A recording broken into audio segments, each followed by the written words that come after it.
Hola, hola, buenas tardes. Según el horario que usted vea esta cápsula, bien, cápsula número 4 del curso, ¿cierto?, de prácticas abusivas sexuales en niños, niñas y adolescentes. Y hoy nos corresponde, ¿cierto?, a comenzar a visualizar dentro de todo el marco de contenido, ¿cierto?, que hemos empezado a aproximarnos, ¿no?, acerca de las conductas sexuales problemáticas y cuando se dan en el contexto relacional y además son abusivas, ¿cierto?, dan ese cuadro de prácticas abusivas sexuales, ¿no? Lo importante siempre es determinar desde la propia comprensión del fenómeno, pero también, ¿cierto?, de las herramientas que nosotros podamos determinar a la hora de intervenir aquellas familias que presentan, ¿cierto? Niños, niñas o adolescentes con estas prácticas, ¿no? Eso es lo importante también a nivel de comprensión cognitiva, ¿cierto? De lo que está sucediendo, ¿no? Cómo yo puedo intervenir desde el presente, comprendiendo también lo que sucede en el pasado y cómo eso del pasado efectivamente genera la mantención, ¿cierto? De ciertas prácticas en las relaciones interpersonales hacia fundamentalmente los padres, ¿cierto? Hacia otro niño, niña, adolescente, ¿cierto? Incluso hasta figuras, ¿cierto? Adulta. Bien, cuando empezamos a revisar la literatura, nos vamos a encontrar que uno de los fundamentos, ¿cierto?, que de alguna forma da cuenta de lo que sucede, ¿cierto?, cómo damos origen a ciertas prácticas, tiene que ver efectivamente con las historias de violencia. Bien, y aquí llamamos historias de violencia, ¿cierto?, a las mismas situaciones de violencias o traumáticas vividas por el NNA durante todo el trayecto de su vida, ¿ya? No hablamos solamente de un evento único, ¿cierto?, donde ocurrió efectivamente alguna situación de violencia o traumática asociada, ¿cierto?, a la esfera sexual, sino que también tomamos en consideración que estar dentro de un cuadro, ¿cierto?, de desprotección en cualquier área, ¿cierto?, de violencia, de negligencia, de maltrato emocional o psicológico, también, ¿cierto?, se correlaciona efectivamente con aquellas prácticas abusivas sexuales, ¿ya? De más está decir que efectivamente hay una línea, ¿cierto?, en términos de haber sufrido, ¿cierto?, efectivamente prácticas abusivas sexuales, ¿cierto?, ser víctima de abuso sexual y efectivamente la generación de aquellas conductas. Pero no solo es de esa manera, sino que haber vivido situaciones violentas en general también, ¿cierto?, se va a correlacionar con una probabilidad que existan prácticas abusivas sexuales en el futuro. Bien, entonces está asociado al trayecto de vida, ¿cierto? Porque también se demuestra que efectivamente se dan de manera crónica. ¿Ya? O sea, hay cronicidad en el tiempo en términos de haber vivido situaciones con consecuencias en las diferentes áreas del desarrollo, ¿no? Tanto física, cognitiva como psicosocial, y que se van generando, ¿cierto?, dentro de ese cuadro también de muchas veces de trauma complejo, ya cuando se van repitiendo, ¿cierto?, cuando la edad de ocurrencia de la situación traumática también ocurre a cierta temprana edad, cuando hay desorganización en la niñez, ¿cierto? Y el apego con los cuidadores van generando, ¿cierto?, esas conductas atemorizadas o atemorizantes, bien, y van desorganizando la niñez también, ¿cierto? Son frutos, bien, para que exista una alta probabilidad de que aquella consecuencia se asocie efectivamente a alguna práctica abusiva sexual. Bien, entonces tenemos un punto importante que nos sitúa dentro de conocer a la violencia, bien, y todo lo asociado a ella, bien, es un proceso de aprendizaje, ¿ya? Hay una suerte, ¿cierto?, de apego intergeneracional. Ya generalmente cuando nosotros visualizamos apego intergeneracional, sabemos que uno de tres, ¿no? Correspondencia de uno a tres, o hablamos del 30-33% de las personas que hayan sufrido situaciones de violencia, lo más probable es que la repliquen, ¿no? Por eso se habla de la multigeneración, ¿cierto? O la intergeneracionalidad de aquellas prácticas violentas que se pueden ir repitiendo en el tiempo, ¿ya? Si estamos dentro de un contexto familiar donde la violencia se ha normalizado, ya donde se ha invisibilizado también el sufrimiento por parte de estos niños, lo más probable es que aquellas situaciones se vayan replicando como la única forma de ser en el mundo. Ya recordemos que el trauma está en lo cotidiano, ¿ya? No es postraumático, ¿cierto? Sino que muchas veces niños, niñas y adolescentes viven traumas continuos, ¿cierto? En el diario vivir, ¿ya? Entonces la manera de relacionarse, la manera de generar daño también, ¿cierto? Hacia los demás o hacia sí mismo, está dentro de esa experiencia traumática que se va reexperimentando y transmitiendo de generación en generación, ¿ya? Entonces, ¿Qué pasa con aquellos niños y niñas adolescentes? Aquellas conductas las recuerdan, ¿no? Las validan como formas de relacionarse con otros, ¿ya? ¿Por qué? Porque efectivamente veo que esta manera, ¿cierto?, de generar cierto hostigamiento, de generar tocaciones inadecuadas, ¿cierto?, o cualquier tipo de práctica en la esfera sexual donde dañe, ¿cierto?, al otro desde la jerarquización, desde la autoridad, ¿cierto?, desde una zona, ¿cierto?, de desequilibrio a nivel, ¿cierto?, psicológico, voy perpetuando, ¿cierto?, esta manera, ¿cierto?, de validarme en el mundo. Bien, entonces, este cuadro habla efectivamente de que yo, a través de estas prácticas abusivas sexuales, me relaciono, ¿cierto?, con los otros, en la manera predecible, efectivamente, de generar un contacto y vínculo con los demás. Bien. En el punto 2, bien, la mente desorganiza, aparece una alta confusión y surgen conductas de repetición asociadas a la vulneración vivida. ¿Ya? Lo traumático, ¿cierto? La situación de vulneración, ¿no? A través de conductas repetitivas, ¿cierto? Asociadas a la misma situación, van generando, ¿cierto? Una desorganización. Bien, todas las áreas de la vida, ¿cierto?, se encuentran altamente desorganizadas. Bien, existe una alteración, ¿cierto?, un trastorno que genera ambigüedad y confusión, ¿cierto?, en ese niño, niña y adolescente. Bien, el tercer punto nos habla de que son crónicas, ¿no? Esta cronicidad entorpece las diferentes áreas del desarrollo, bien, y de alguna forma van generando una recaída, ¿cierto? Van generando complejidad y dificultades en la calidad de vida. ¿Ya? La percepción que tiene el niño acerca de sí mismo, acerca de los demás, del futuro, ¿cierto? Acerca de cómo se va a desenvolver en las diferentes áreas de desarrollo vocacional, familiar, ¿cierto? De sus propias relaciones interpersonales con amigos, bien, en cómo mira su vida, ¿cierto? Desde la propia realización emocional, ¿ya? Entonces está tan distorsionado, ¿cierto? Esta forma de visualizar un futuro ya auspicioso para sus propias percepciones que efectivamente se va desorganizando en el tiempo. ¿Ya? Acá hablamos de contextos multiestresados donde niños han sufrido situaciones de violencia. ¿Ya? Acá vemos, antes de ir al punto 4, ¿ya? Un estadístico que nos sitúa, ¿cierto?, dentro de un porcentaje, ¿cierto?, relacionado con aquellas víctimas de niños, niños y adolescentes que ejercen paz. ¿Ya? Aquellos niños, niñas y adolescentes que ejercen paz, en un 40% han sufrido situaciones de abuso sexual. Bien, en un 25 al 55%, bien, han sufrido maltrato físico o emocional. Bien, aquellas víctimas, niños, niños, adolescentes, porque manejamos la situación, ¿cierto?, en determinar el perfil de aquellas chicos que generan o ejercen paz como víctimas. Y estas víctimas, ¿cierto?, han sido en su 60% testigos de violencia intrafamiliar. Bien, 40% vive en negligencia ciertas situaciones de abandono. Bien, o sea, aquel adolescente que ejerce prácticas abusivas sexuales hacia otro, en un 40% ha sufrido abuso sexual, en un 55% ha sufrido maltrato físico-emocional, en un 60% ha sufrido o ha sido víctima, ¿cierto? También de, a veces se resuelve, ¿cierto?, como testigo, pero hoy en día es víctima de violencia intrafamiliar aquel niño ni adolescente que se encuentra, ¿cierto?, dentro de un contexto de violencia. Bien, y el 40%, ¿cierto?, también sufre negligencia y abandono. ¿Ya? Entonces, lo más probable es que muchos de estos porcentajes se den o se superponen unos a otros. En un contexto familiar multiestresado, donde hay abuso sexual, donde hay violencia, donde hay negligencia, lo cual genera una mayor gravedad de la propia situación traumática. Bien. Y como punto 4, ¿no? Aquellas estrategias útiles para subsistir en espacios vulnerables, volviéndose muchas veces disfuncionales, ¿ya?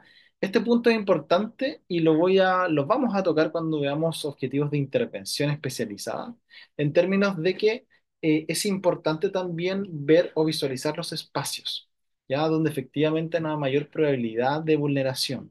¿Ya? Hay espacios o tiempos, ¿cierto?, dentro del calendario o situaciones específicas, objetos relacionales que de alguna forma aumentan las probabilidades de que una situación de abuso se perpetre. ¿Ya? Muchas veces hay muchas influencias o características que son difíciles de detectar. Bien, pero hay algunas que sí efectivamente se pueden detectar. Y si podemos detectar aquellos espacios vulneradores o que muestren mayor probabilidad, efectivamente ya estamos protegiendo a nuestros niños, niñas y adolescentes. Bien, eh, es muy importante en términos de resguardar efectivamente nuestros objetivos de intervención que también estén asociados, ¿cierto?, a los espacios físicos. Bien, y ante esa disfuncionalidad, tratar efectivamente de que disminuya la probabilidad de que una práctica abusiva sexual se lleve a cabo. Bien, entonces en esas historias, ¿cierto?, de violencia en paz, este esquema, ¿cierto?, nos va a ayudar a comprender, ¿cierto?, de mejor manera este fenómeno, ¿cierto?, en términos de causales o de origen de las propias prácticas abusivas sexuales. Bien, entonces esto, ¿cierto?, que hemos ido comentando, ya en el primer punto, en este continuo, ¿cierto?, de desprotección, donde visualizamos también que existe, ¿cierto?, un cuadro de vulneración. ¿Ya?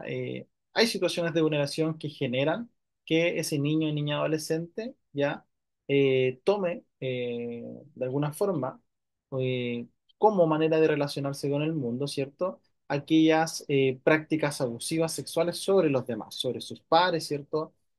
Dentro del contexto familiar, dentro del contexto educativo, ¿bien? Porque efectivamente existe una alta probabilidad, como lo vimos en aquellos porcentajes, ¿no?, que haya sufrido situaciones de maltrato, ¿cierto? Y que se encuentre dentro de un cuadro de victimización o incluso, ¿cierto?, de polivictimización. Entonces, este continuo, ¿cierto?, que nos va a determinar efectivamente las causalidades acerca de aquellas conductas problemáticas sexuales asociadas a lo abusivo, ¿ya? En primer punto tiene que ver con la socialización, ¿ya?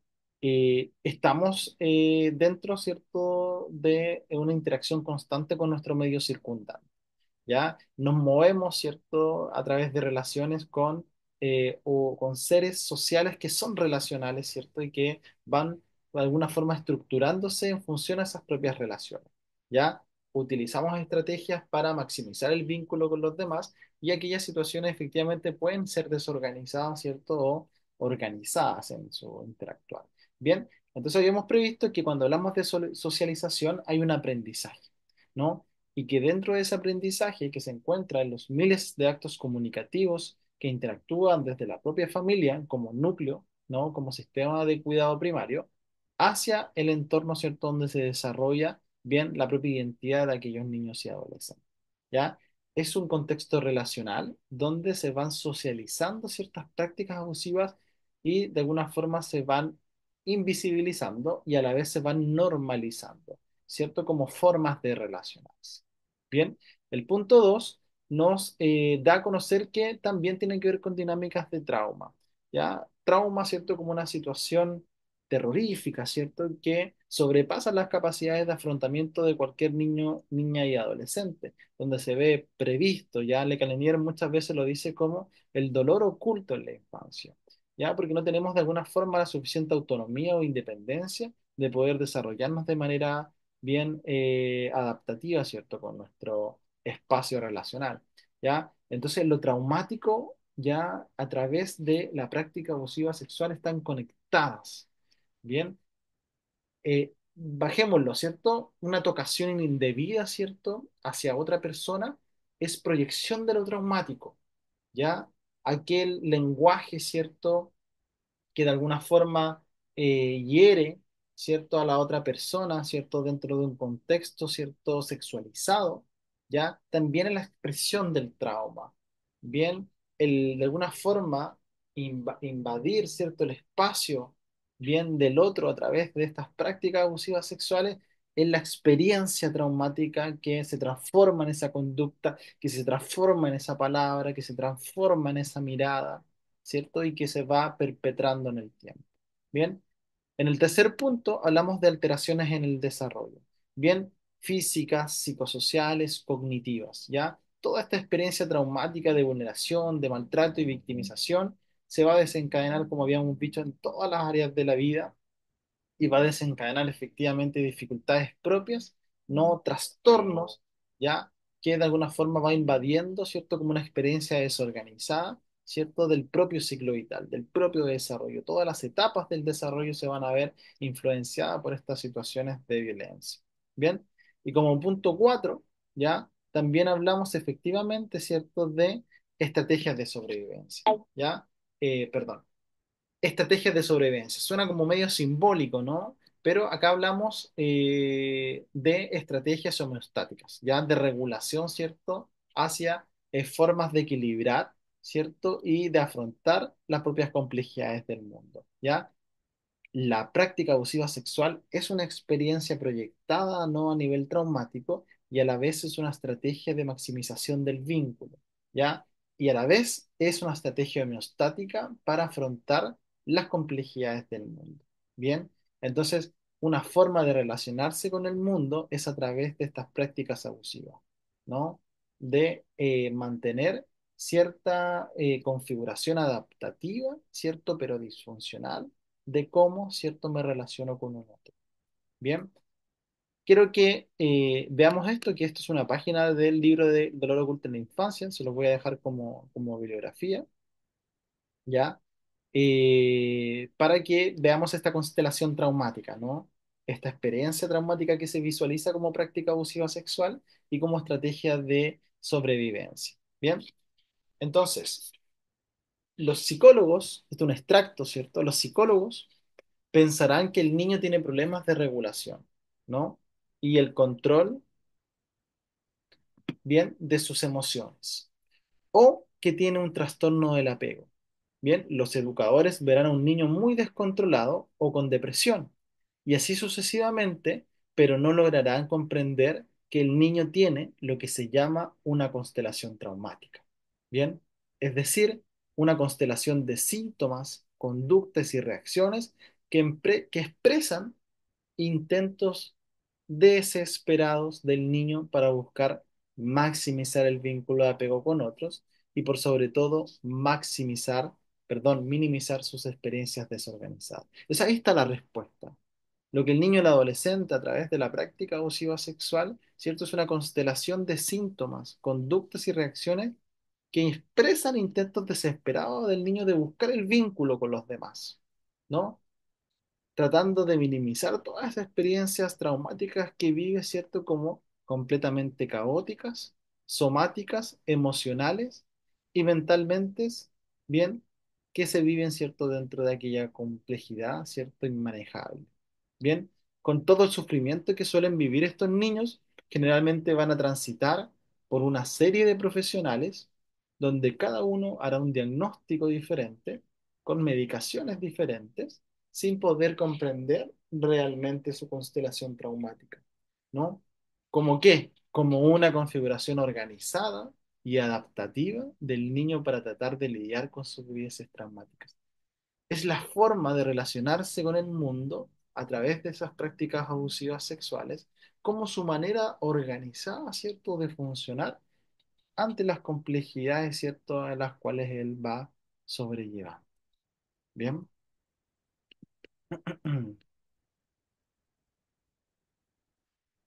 Bien, también hay que comprender este origen, ¿cierto? Esta causalidad respecto a las prácticas abusivas, bien, desde perspectivas ecosistémicas, ¿ya? Y acá hablamos específicamente, chicos, de la ecología de las prácticas abusivas sexuales, ¿bien? Entonces, es importante acá determinar que las personas estamos rodeados de sistemas o contextos, ¿no? Eso ya lo vimos, ¿cierto? Lo sabemos que nos envuelven. Bien, nosotros mismos, bien, somos individuos, ¿no? Formados en la ecología humana. Bien, las prácticas abusivas sexuales pueden ser resultado, bien, de distintos factores de riesgo. Bien, situaciones contextuales, individuales o familiares que van aumentando la probabilidad, ¿cierto?, de que esa práctica abusiva sexual se perpetre en el tiempo, ¿cierto? O se origine de alguna manera. Bien, entonces, aquellas se presentan en diferentes sistemas interrelacionados dentro de esa propia ecología. Bien, en primer punto hay una dimensión individual.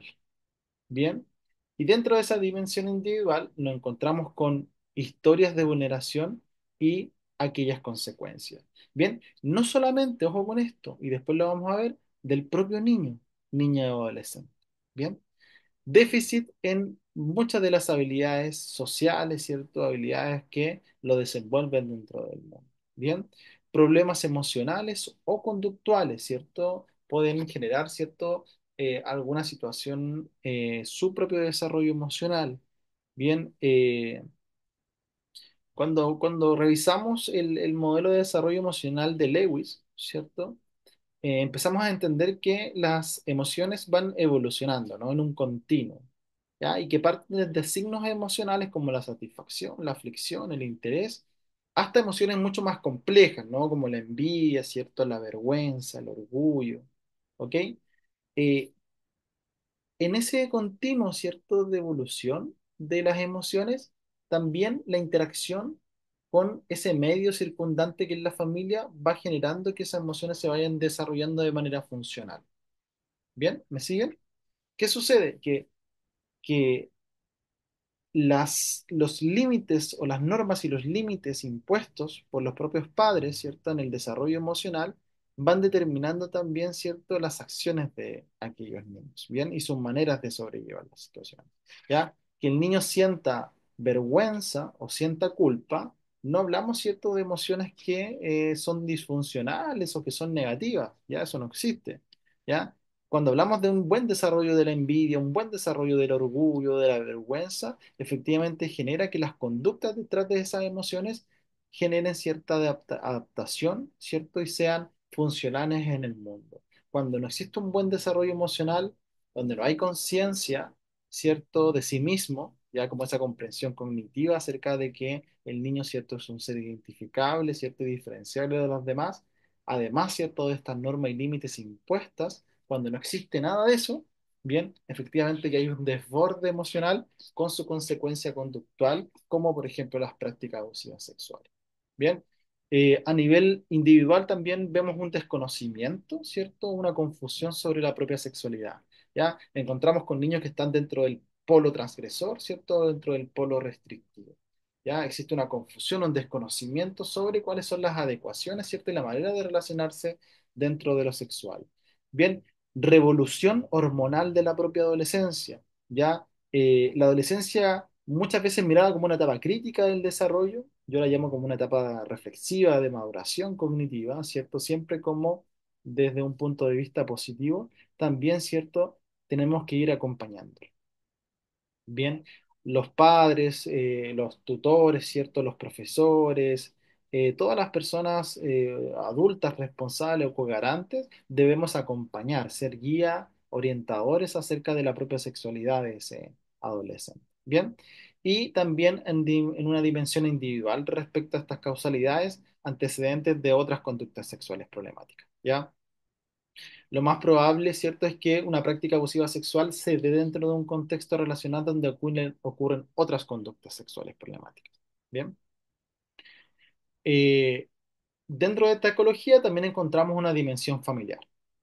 Bien, en una dimensión familiar, ¿cierto? Como objeto relacional, ¿cierto? Y también como alguna forma denota la importancia, ¿cierto? De ese núcleo inicial, ¿cierto? De desarrollo y crecimiento, ¿ya? La existencia de maltrato y violencia, ¿ya? Cuando hablamos de una familia multiestresada, donde existen situaciones de violencia intrafamiliar, ¿ya? Puede generar, ¿cierto? Prácticas abusivas sexuales, ¿ya? Donde se van generando dinámicas relacionales donde la resolución de ciertas problemáticas o ciertas maneras de ver el mundo están directamente asociadas a actos violentos, eso, todo el cuadro, ¿cierto?, te lo inunda. ¿Ya? Existe mucha más complejidad de abordaje, mucha más capacidad, ¿cierto?, de adherencia, de cumplimiento a ciertos planes de intervención y entre otros. ¿Ya? Cuando hay violencia, cuando hay maltrato, requiere una intervención personalizada, especializada, requiere, ¿cierto?, un trabajo, ¿cierto?, más arduo. Bien, lo mismo pasa, ¿cierto?, con el abuso sexual, ¿cierto?, en historia familiar, ¿ya? Cuando se va perpetrando también, ¿cierto? El ocultamiento, también lo habíamos conversado respecto a esas mismas situaciones de abusivas sexuales. Bien, sobre erotización de la familia, ya conductas de cuidados atemorizantes en la esfera sexual, ¿cierto? Normalización de ciertos roles, ¿cierto? Características propias de la relación, ¿cierto? Con un adulto, ya el traspasar ciertos límites corporales, ¿ya? O hablar temas, por ejemplo, sexuales en la mesa cuando un niño está presente, ¿ya? Realizar tocaciones inadecuadas, ¿bien? Eh, y transmitir, ¿cierto? En el trato o en la relación con los niños y niñas adolescentes, ¿cierto? Como si fuera una pareja afectiva, ¿no? Tocar al niño, ¿cierto? Como que fuera una pareja afectiva, ¿cierto? Pobreza o adversidad, ¿cierto? Como factores de riesgo, periodos o momentos de estrés, del cambio, ¿cierto? Como por ejemplo duelos, separaciones o traslado, ¿no? Bien. En la dimensión contextual, ¿cierto? La presión por los pares, fíjese.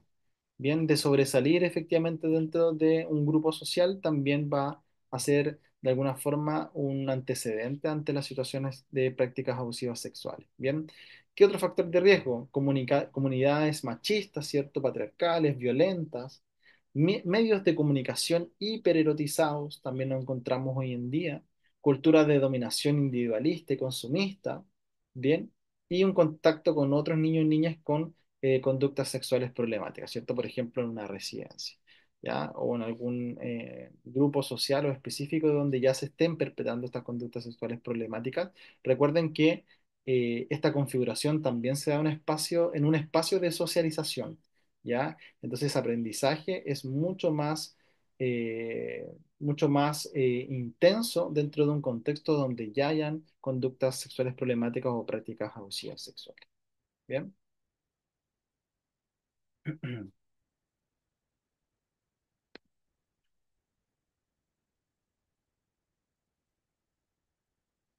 Ok, entonces, cuando existen efectivamente prácticas abusivas sexuales o conductas sexuales problemáticas, ya tenemos que garantizar efectivamente que aquel niño o niña adolescente reciba un apoyo.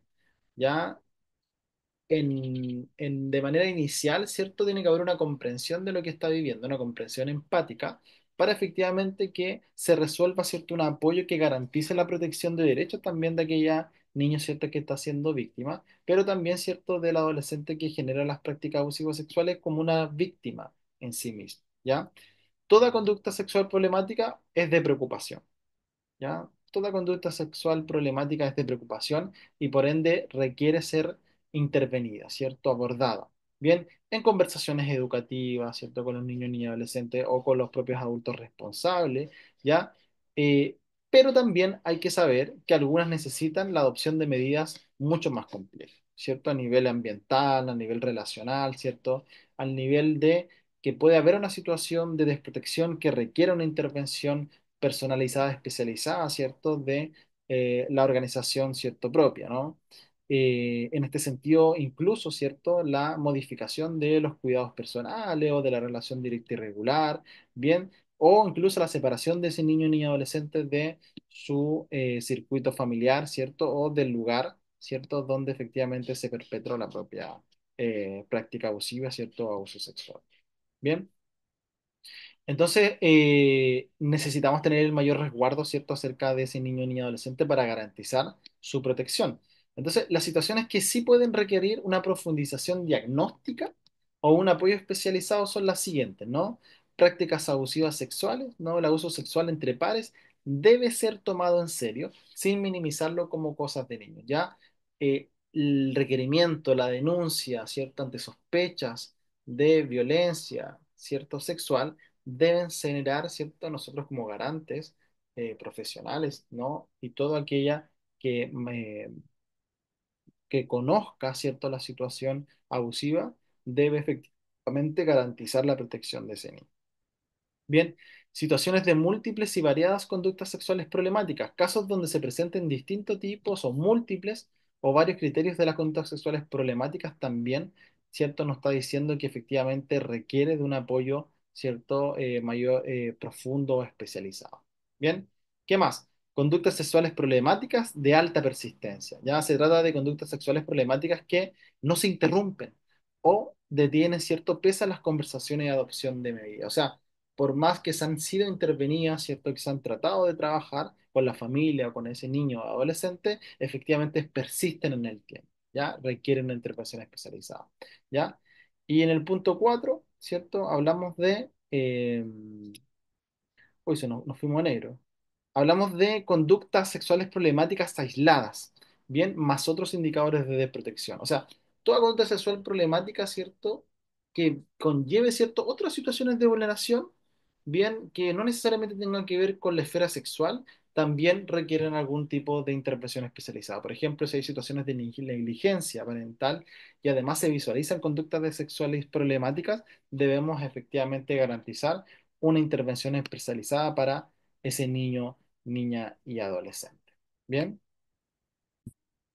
bien, entonces ya vamos a entrar de plano, ¿cierto? A lo que nos interesa, ¿cierto? Respecto a las prácticas abusivas sexuales en sus maneras, ¿cierto? De inicialmente identificar, pero también, ¿cierto? Modelos de intervención preventivo, ¿cierto? Y especializado eh, acerca de estas prácticas abusivas sexuales. Bien, vamos a dar paso inicialmente a este módulo de intervención, bien, de un enfoque preventivo, ¿cierto? Y para un enfoque preventivo también es muy importante hacer una detección precoz de aquellas conductas de riesgo, ¿cierto? Dentro de un marco ampliado.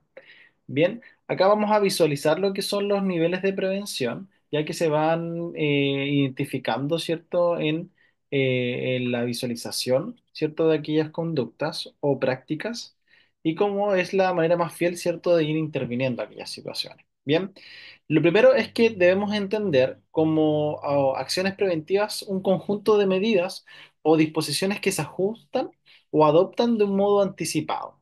Bien, muchas veces se habla de la prevención de la enfermedad, ¿ya? Cuando ya hay cierta sintomatología, ya hay ciertas situaciones predisponentes, ¿cierto?, de riesgo, ahí es donde efectivamente generamos intervención personalizada, ¿cierto?, a través de la focalización, ¿cierto?, de un grupo en específico, ¿ya? Entonces, se trabaja de modo preventivo, ¿cierto?, es decir, de modo anticipado, en aquellos niños, niñas y adolescentes y sus familias, en términos, ¿cierto?, de un enfoque focalizado, ¿cierto? Comunitario, ¿no? Para evitar o disminuir, ¿cierto? El riesgo de generar situaciones que requieran una intervención mucho más compleja. Bien, tenemos de manera inicial, ¿cierto? Lo que se denomina como prevención primaria. Ya la prevención primaria es igual o símil, ¿cierto? A lo que es promoción, ¿ya? Porque le da un enfoque más global, ¿cierto? Un enfoque más comunitario, ¿cierto? Su intervención, donde esta principalmente está dirigida a evitar que las conductas sexuales problemáticas o prácticas abusivas sexuales sucedan. Acá no existen todavía. Bien, no hay conductas sexuales problemáticas o prácticas abusivas sexuales, pero según un marco teórico, ¿cierto? Un estado del arte nos dice que efectivamente podría suceder, ya que hay riesgos de que efectivamente puedan generarse, pero no se han generado aún. Entonces, esta prevención preventiva, ¿cierto? O como yo le digo, promoción directamente, está orientada al trabajo con niños, niñas y adolescentes y sus familias donde no se han presentado ni conductas sexuales problemáticas o prácticas abusivas sexual, pero favorece los recursos personales. Viene un universo donde efectivamente lo que queremos es que no existan, ¿cierto? En el futuro aquellas prácticas abusivas sexuales, donde pueden estar dándose otro tipo de prácticas, ¿cierto? Que conllevan un riesgo, pero que efectivamente no han existido, especialmente aquellas que están relacionadas a la esfera sexual. Bien, en un segundo punto nos encontramos con la prevención secundaria, que esta es en sí mismo, ¿cierto? Lo que es el alma de la prevención, lo cual es focalizada, ¿ya? ¿Focalizada en qué? En detectar situaciones de riesgo, ¿cierto? Acerca de conductas sexuales problemáticas o prácticas abusivas sexuales para trabajar precozmente sobre estos factores de riesgo. O sea, ya existen factores de riesgo, ya hay ciertas características, ya hay ciertos componentes, ya hay ciertas conductas o pensamientos asociadas, ¿ya? Y debemos efectivamente generar que no se intensifiquen en el tiempo. ¿Ya? ¿Existe riesgo? Ya existe riesgo, ¿no? Y necesitamos generar algún tipo de intervención, ¿ya? Generalmente acá se trabaja con grupos ya focalizados, ¿cierto? Que tienen algún tipo de perfil de riesgo, el cual necesita o requiere intervención. Puede ser a nivel individual, ¿cierto? Puede ser a nivel familiar, puede ser en grupos de cursos, ¿cierto? Dentro de los establecimientos educacionales, ¿ya?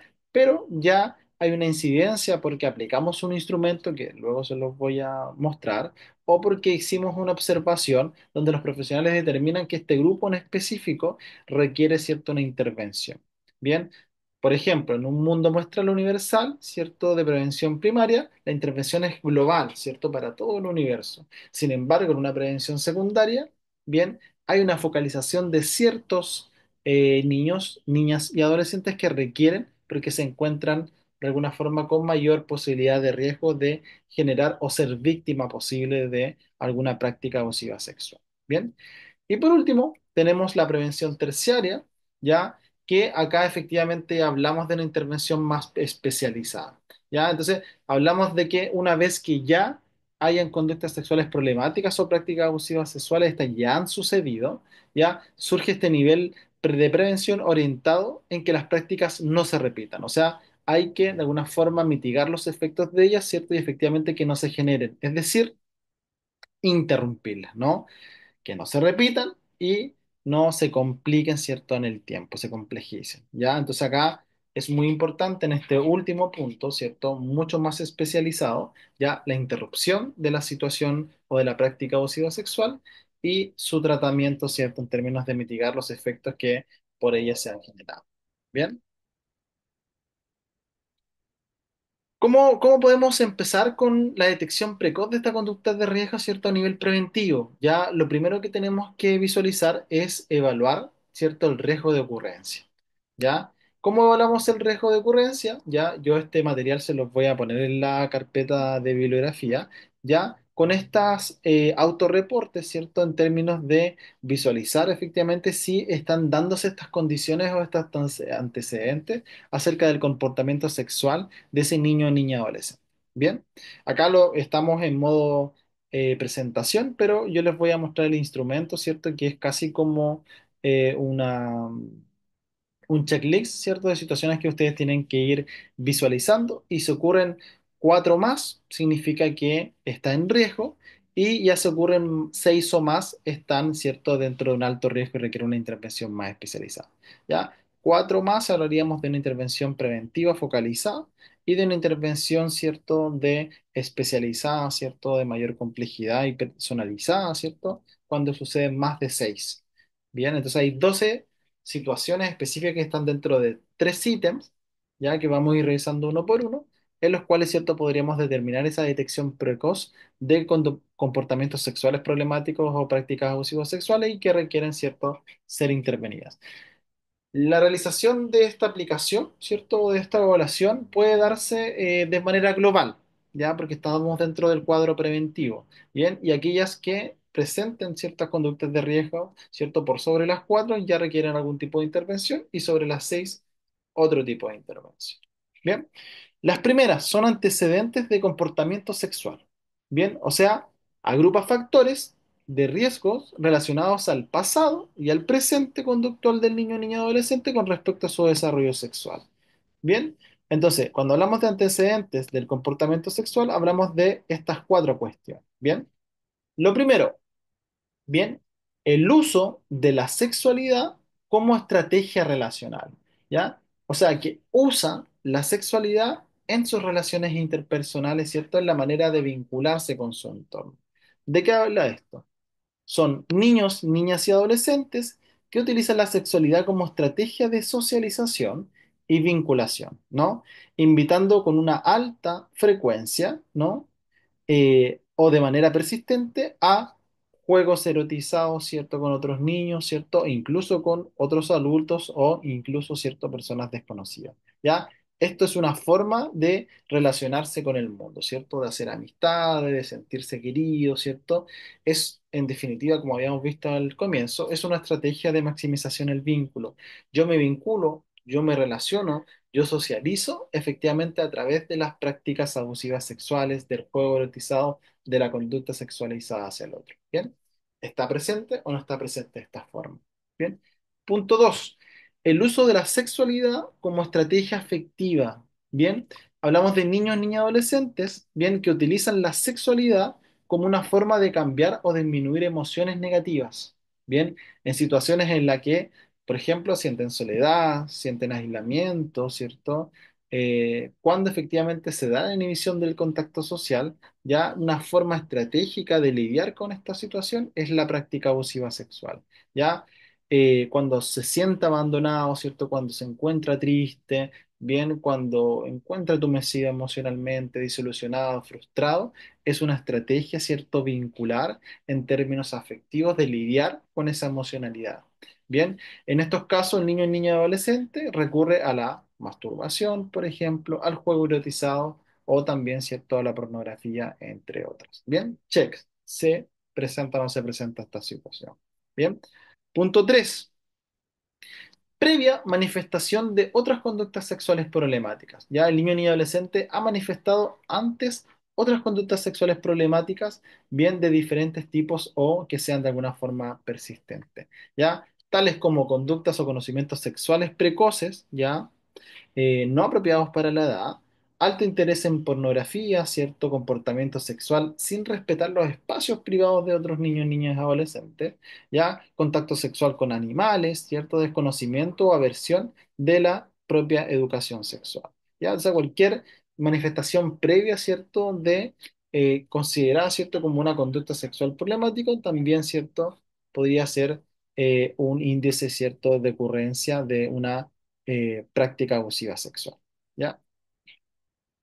Y por último, dentro de estos antecedentes de comportamiento sexual, ¿no? Características individuales y evolutivas normativas. ¿Ya? ¿Qué quiere decir eso? Que en este caso, por ejemplo, un niño ni adolescente varón del sexo masculino, en una etapa del ciclo vital que sugiere pronto o actual inicio de una revolución hormonal puberal, ¿cierto? Adolescente. O mayor a 10 años en las mujeres, ¿cierto? Que presentan un riesgo menor de ejercer práctica abusiva sexual. ¿Ya? Entonces, va a estar definido acerca de la propia característica individual y evolutiva, ¿cierto? A nivel normativo. ¿Ok? Check, ¿existe o no existe? Bien. Vamos con el segunda dimensión. Bien, que tiene que ver con antecedentes de victimizaciones, ¿cierto? Y sus eventuales efectos. Bien, o sea, acá va a agrupar indicadores relacionados a la historia de vulneración y sus consecuencias particulares en la vida del niño y adolescente. ¿Ya?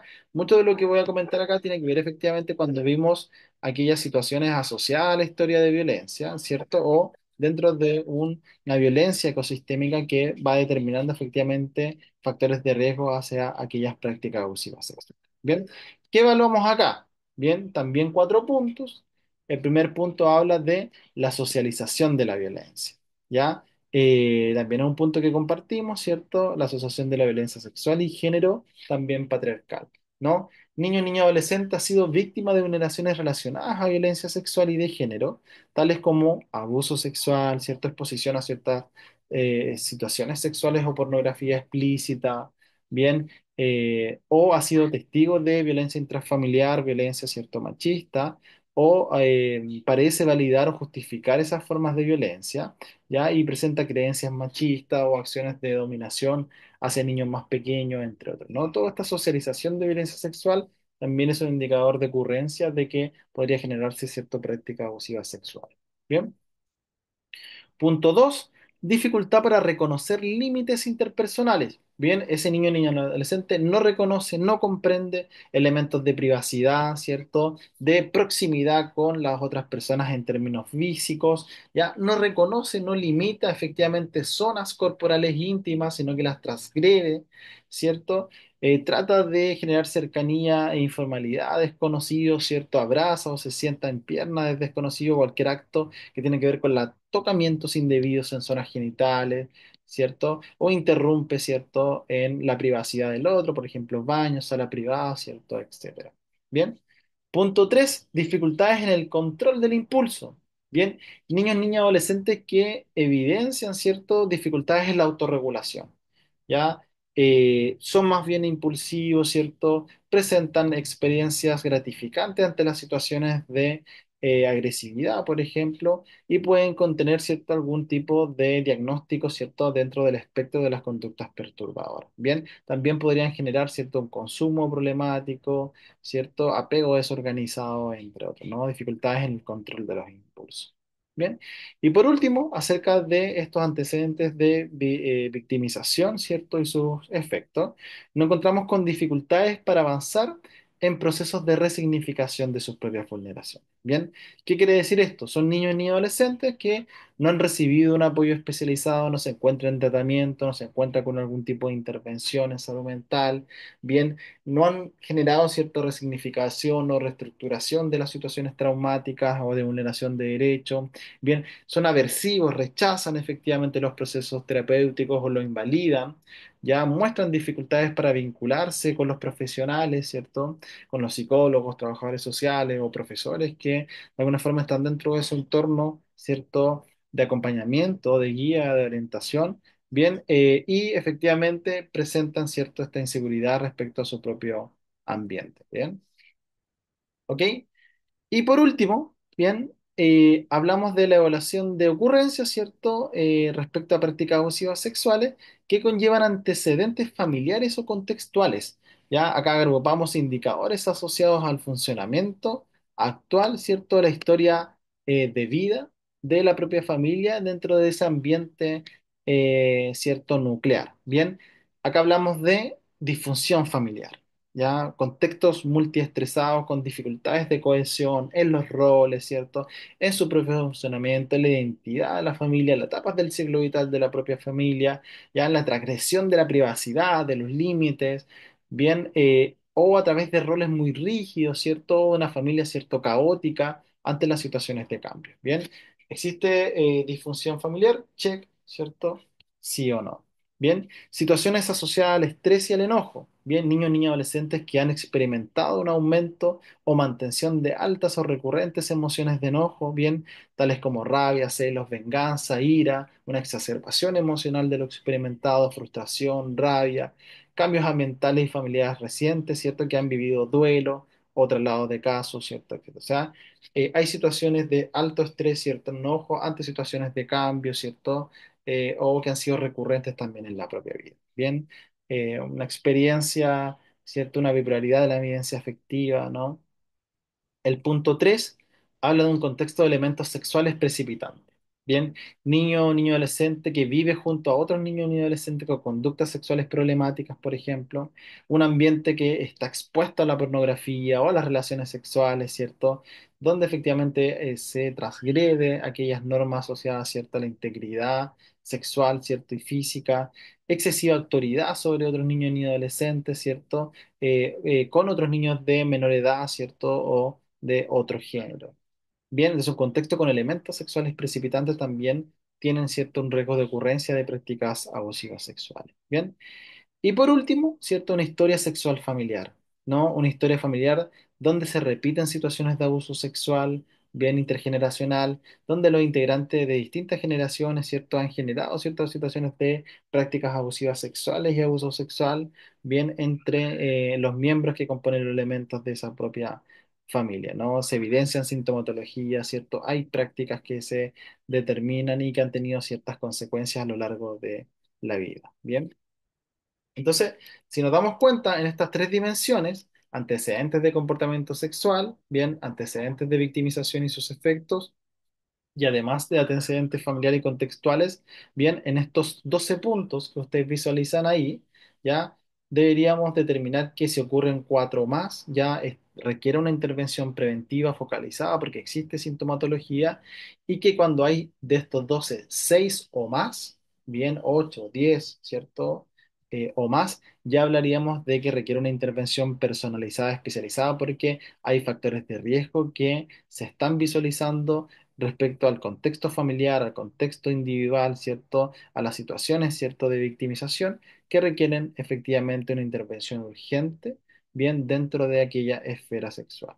Bien, bien, dejamos esta cápsula número 4 hasta acá para ir ya entendiendo y comprendiendo efectivamente dentro de este espacio de detección precoz de aquella conducta de riesgo o de ocurrencia de prácticas abusivas sexuales dentro de todos estos antecedentes. Bien.